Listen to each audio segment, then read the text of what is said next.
Don't live the same year 75 times and call it a life. Before starting, I would like to ask some questions. Please try to reflect and see whether you can answer this. Who will cry when you die? How many lives will you touch while you have the privilege to walk in this planet? What impact will your life have on the generations that follow you? And what legacy will you have behind? Will you leave behind after you have taken your last breath?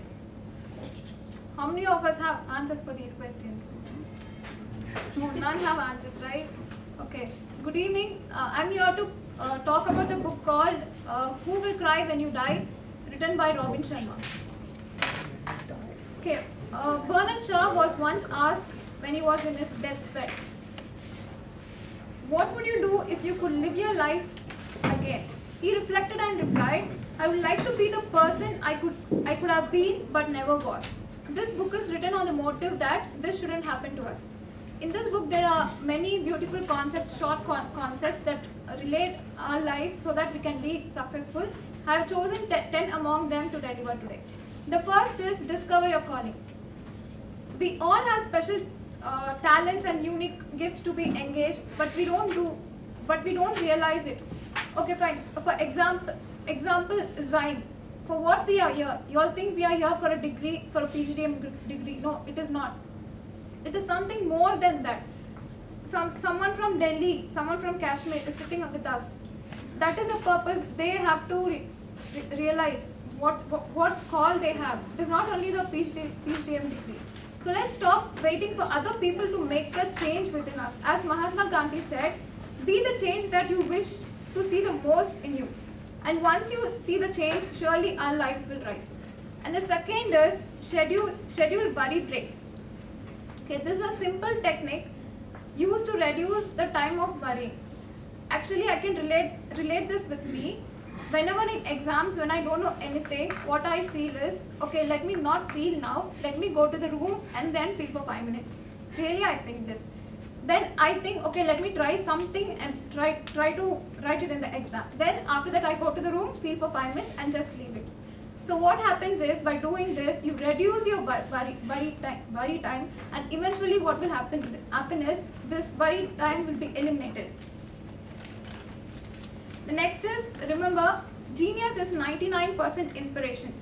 All of the great geniuses of the world were inspired and driven to enrich the lives of the others. For example, Jonas, who discovered polio vaccine, was inspired to help people from suffering. And Marie Curie, who discovered radium, was inspired to help the humanity. For example, you can take Shashwat. Whenever a professor asks him for a marker, he literally jumps out of his chair and runs and searches for marker. When he comes, I used to ask him, did you get hurt when you went out? That's the intense of inspiration he has within him. So that much he is committed. So we should start spending time with such people like who are passionate about what they are doing, and that will eventually help us to raise our living. And next is the care for the temple.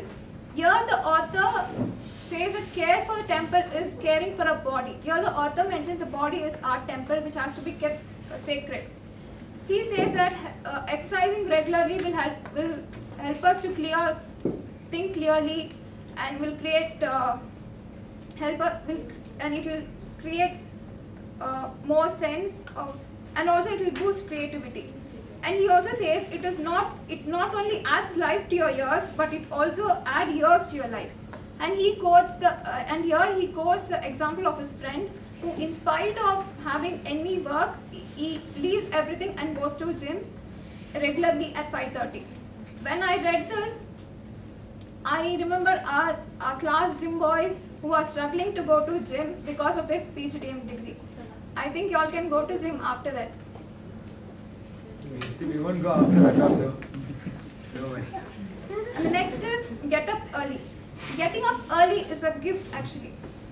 Because there is something special in the early hours of the day. When you make use of these early hours of the day wisely, surely your day becomes wonderful. And as the author says, here is 5 o'clock is an ideal time for waking up. And I know I know someone in boys hostel who wakes up at 2:30 and starts brushing, but no, he's not among us now. Oh. Someone wakes at 4. So the ideal time for getting up is 5. Next is see your troubles as blessings. Okay, I'll ask you a question. Would you agree with me that we learn from our past experiences? How many of you? Yes. Yeah. Most of us agree. But then why do we see our tasks or opportunities as troubles? Because they are in the present. No, but we gain something from that. But then why do we see them as troubles? Okay, example, you all might think this book talk is a trouble. How many of you are think like that? I know no one will raise their hand. Really, we don't do that. But actually no, it's really a blessing. Actually we gain confidence from this. Yes. So whatever it is, our troubles are really our blessings. And the next is create a love account. Okay, Mother Teresa said, there are no great acts. There are only small acts done with great love. Okay, I would like to quote my example here. In my second year, from college I was walking to a shop nearby the college, and while returning, an old man called me. He said he was from a nearby village around Chennai, and he came to treatment here for Chennai, and coming in the bus, he lost his purse. He asked me money only for his ticket. He asked nothing, only for his ticket to go back to his home, and he don't remember any of the phone numbers of his relatives, children or anything. So immediately what I did is I gave him some money for his ticket, and I gave some money for him to eat. And he came along with me. The bus stop was near, he came along with me, and at the time when I was supposed to leave, I said to him, I'm leaving. He immediately held my hands like this. And eyes fully filled of tears, he said, I asked so many people, the passers, but no one stopped and no one helped me, but you did. I'll really be thankful to you. That moment I felt that is life. And each day, let's add joy to the life of someone around us. Tiny deposit in the love account will be really worth more than a huge amount of money in your bank account. The next is, look for higher meaning of your work. Okay, today the job of leaders is not just making money, it is making meaning. In those days, most of the people were satisfied if they had sufficient amount to pay their bills and to lead a decent life. But now we crave for a meaningful life, fulfillment, a challenge, and everything. A classic example we have among us. Anyone can guess? Sorry? One more time. Yeah, one more time. Come again. Look for higher meaning of your work. Example among us. Pushpendra. No, it's our Srijit sir. Oh. It is beyond his job to conduct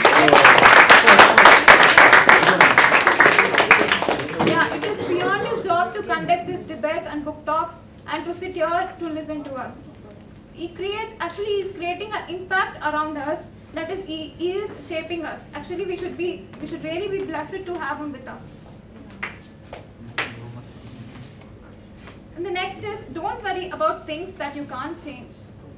The example I can see in the girls' hostel, Monday wearing sari, everybody is fine. But on guest lectures, everybody starts grumbling. I don't know why is it, even I do that. Okay, so let's stop worrying things that we cannot change. So what happens is that is in the early morning, we start grumbling in the early morning. So automatically you can imagine how the day will go. So let's stop worrying about things that we cannot change and accept what it is. Last is live fully so you can die happily.